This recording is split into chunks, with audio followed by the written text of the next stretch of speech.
बीते 4 दिसंबर के दिन मध्य प्रदेश के जबलपुर शहर का जो जिला प्रशासन है, उसने बजरंग दल की उस यात्रा पर पाबंदी लगा दी, जो यात्रा साल 1993 से लगातार शहर में शौर्य दिवस के दिन निकाली जाती थी। और ये यात्रा जो साल 1992 में भारतीय जनता पार्टी, राष्ट्रीय स्वयंसेवक संघ, बजरंग दल, विश्व हिंदू परिषद के स्वयंसेवकों ने और कार्यकर्ताओं ने अयोध्या में शौर्य दिखाया था, उसका उत्साह मनाने के लिए निकाली जाती है।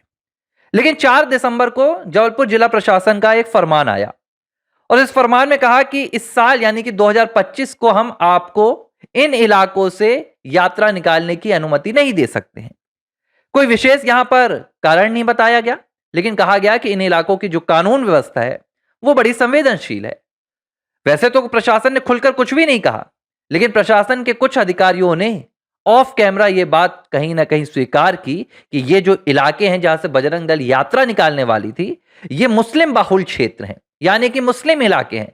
और प्रशासन को इस बात का डर है कि अगर मुस्लिम इलाकों में कोई सनातनी यात्रा निकलती है, जय श्री राम के जयकारों वाली यात्रा निकलती है, वंदे मातरम और भारत माता की जय के उद्घोष के साथ बजरंगी निकलेंगे, तो हो सकता है उनके साथ किसी प्रकार की अप्रिय घटना हो जाए। और इस डर के चलते जिला प्रशासन ने इन इलाकों में विश्व हिंदू परिषद, बजरंग दल की इस यात्रा को अनुमति नहीं दी।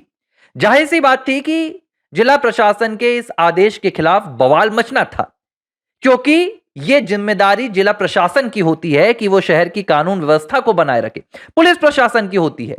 और अगर किसी क्षेत्र में इस तरह की कोई इनपुट्स मिल रहे हैं, आपको इस क्षेत्र में किसी तरह की ऐसी खबरें मिल रही हैं कि यहां पर हिंदूवादी संगठनों पर हमले हो सकते हैं, हिंदूवादी संगठनों के साथ यहां पर मारपीट हो सकती है, या उनकी यात्रा पर कोई अवरुद्ध करने की कोशिश कर सकता है, तो जिला प्रशासन को बाकायदा ऐसे लोगों के खिलाफ एक्शन लेना चाहिए। लेकिन घबराहट जिला प्रशासन की सामने आई और उस इलाके में सुरक्षा व्यवस्था तैनात करने से ज्यादा इन्होंने हिंदूवादी संगठनों की यात्रा पर रोक लगा दी।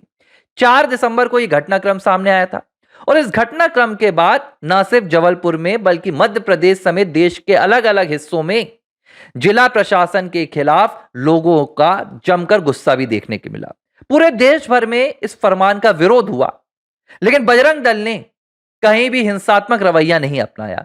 बजरंग दल ने कहा कि हम जिला प्रशासन के इस पूरे फरमान का जो जवाब देंगे वो कानूनी जवाब देंगे।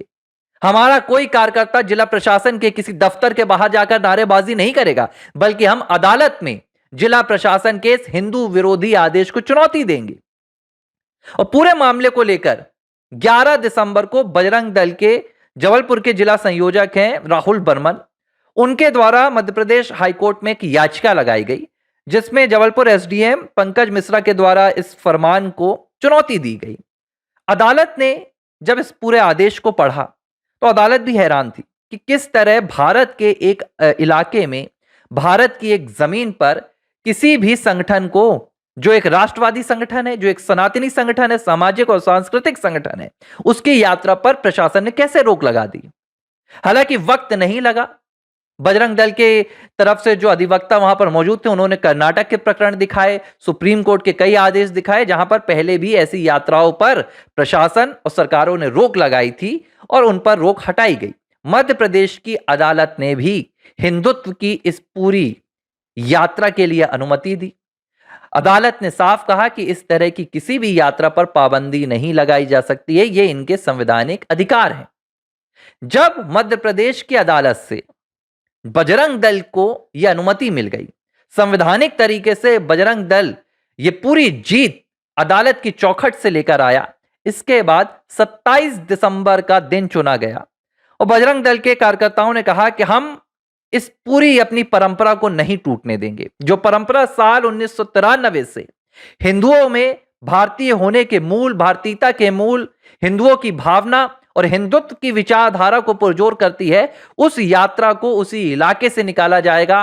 प्रशासन रोका या प्रशासन सहयोग नहीं देगा तो यह हम बाद में देखेंगे, लेकिन हम अदालत के फरमान के साथ उस यात्रा के लिए आगे बढ़ेंगे। इसके लिए शहर में जो बजरंग दल के तमाम पदाधिकारी हैं और कार्यकर्ता हैं, उन्होंने शहर वासियों से आह्वान किया, क्योंकि यह एक ऐसा माहौल था जब भारत के पड़ोसी देश बांग्लादेश के मेमन सिंह नगर में एक हिंदू को सिर्फ इसलिए बीच चौराहे पर जला दिया गया क्योंकि वो हिंदू था। और एक मामला ऐसा नहीं आया, ऐसे 4 मामले आए बांग्लादेश से, अलग अलग इलाकों से, जहां हिंदुओं पर अत्याचार किया जा रहा था। और ऐसे मौके पर अगर भारत के भीतर मध्य प्रदेश के जबलपुर में प्रशासन ऐसा आदेश देता है कि मुस्लिम इलाकों से हिंदू यात्रा नहीं निकाल सकता, तो यह एक ऐसी मानसिकता को जन्म दे रहा है जो बांग्लादेश वाली कहानी शायद आने वाले कुछ सालों में भारत में भी लिखी जा सकती थी। और इस पूरी विचारधारा के खिलाफ बजरंग दल के आह्वान पर शहर भर के लोग इकट्ठा हुए और इन मुस्लिम इलाकों पर करीब 50,000 की जो हिंदू आबादी है वो इस यात्रा में शामिल होते हुए निकली। भारत माता की जयकारे लगाए गए, वंदे मातरम के उद्घोष हुए, सनातनी नारे लगाए गए और मातृभूमि के लिए जो पूर्ण समर्पण था वो बजरंग दल के कार्यकर्ताओं ने दिखाया। और बजरंग दल के साथ शहर के तमाम युवा और युवतियां भी नजर आई।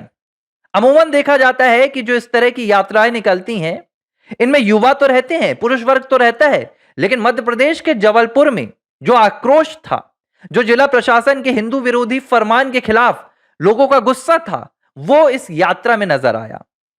बजरंग दल के राष्ट्रीय जो संयोजक हैं किशन प्रजापति भी इस यात्रा में शामिल हुए और उन्होंने कहा कि यह यात्रा 1993 से जबलपुर में निकल रही है। आज तक इस यात्रा को पहले कभी नहीं रोका गया था, ना अब रोका जा सकता है। हम मध्य प्रदेश की हाई कोर्ट से ये जीत लेकर आए हैं और इसके बाद हमने यात्रा निकाली। अब सवाल उठता है कि जब 50,000 की तादाद पे हिंदू आबादी इन मुस्लिम इलाकों से निकली तो संदेश क्या गया? संदेश एक ही गया कि भारत का कोई क्षेत्र, भारत का कोई इलाका, भारत का कोई शहर या राज्य किसी एक आबादी का नहीं हो सकता, किसी एक का यहां पर हुकूमत नहीं हो सकता। भारत कन्याकुमारी से लेकर कश्मीर तक और गुजरात से लेकर मणिपुर तक हिंदुओं का है। यह जो जमीन है यह हिंदुओं की है। हिंदू कोई एक धर्म से संबंधित नहीं है, हिंदू एक विचारधारा है, हिंदू एक वैश्विक विचारधारा है।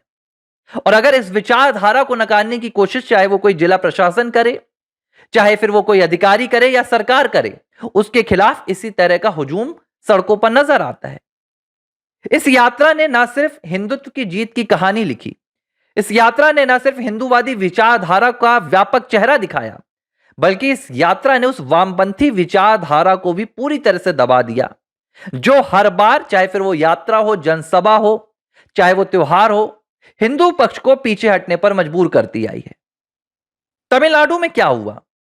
दीपक जलाना था, परंपरा थी कार्तिकेय दीपम की, लेकिन एमके स्टालिन सरकार ने हिंदू पक्ष को दीपक जलाने से रोक दिया। वहां तो हाईकोर्ट का आदेश भी था, हाईकोर्ट से हिंदू पक्ष जीत कर आया था, लेकिन बावजूद वहां पर सरकार ने साथ नहीं दिया। मध्य प्रदेश में भारतीय जनता पार्टी की सरकार है, लेकिन प्रशासन में अधिकारी तो वामपंथी विचारधारा के बैठे हैं। सरकार तक यह बात पहुंचना चाहिए कि आपकी सरकार में जो अधिकारी हैं, क्या वो सनातनी विचारधारा के हैं, क्या वो संवैधानिक विचारधारा के हैं, या वो वामपंथी विचारधारा के हैं। आखिरकार यात्रा संपन्न हुई, जय श्री राम के जयकारे लगे, भारत माता के नाम के उद्घोष हुए और जो पूरा मुस्लिम इलाका था उस इलाके में किसी तरह की कोई जू भी नहीं रोगी। किसी भी व्यक्ति ने इस यात्रा का विरोध नहीं किया, किसी भी व्यक्ति ने आकर यह नहीं कहा कि आप इस यात्रा को हमारे इलाकों से क्यों निकाल रहे हैं। और कहीं ना कहीं इस पूरे घटनाक्रम ने उस प्रशासन की पोल खोल दी, उस विचारधारा की पोल खोल दी जो हिंदू मुस्लिमों के नाम पर समाज को बांटने का काम करता है। प्रशासन को अब यह बात समझ में आनी चाहिए कि चाहे फिर वो मुस्लिम इलाका हो, चाहे वो मस्जिद का इलाका हो, चाहे वो मजार का इलाका हो या वो कब्रिस्तान का इलाका हो, किसी भी इलाके से भारत के रहने वाले किसी हिंदू को जाने से नहीं रोका जा सकता। अगर श्री राम मंदिर के सामने से ताजिया के जुलूस निकल सकते हैं तो किसी औलिया की दरगाह के सामने से और किसी मस्जिद के सामने से जय श्री राम के जयकारों के साथ सनातनी यात्राएं भी निकल सकती हैं, भारत माता की जयकारे भी लगाए जा सकते हैं। और अगर किसी को इन जयकारों से आपत्ति है, अगर कोई अपने कानों में भारत माता की गूंज नहीं सुन सकता, श्री राम का उद्घोष नहीं सुन सकता, तो फिर मुझे लगता है कि भारत के बगल में ही पाकिस्तान और बांग्लादेश जैसे जो कट्टर इस्लामिक देश बन रहे हैं, जो जिहादी मानसिकता वहां पनप रही है, उनके लिए दरवाजे खुले हुए हैं वो वहां पर जा सकते हैं। एबीसी हिंदी न्यूज, आज ही जुड़िए हर खबर के साथ।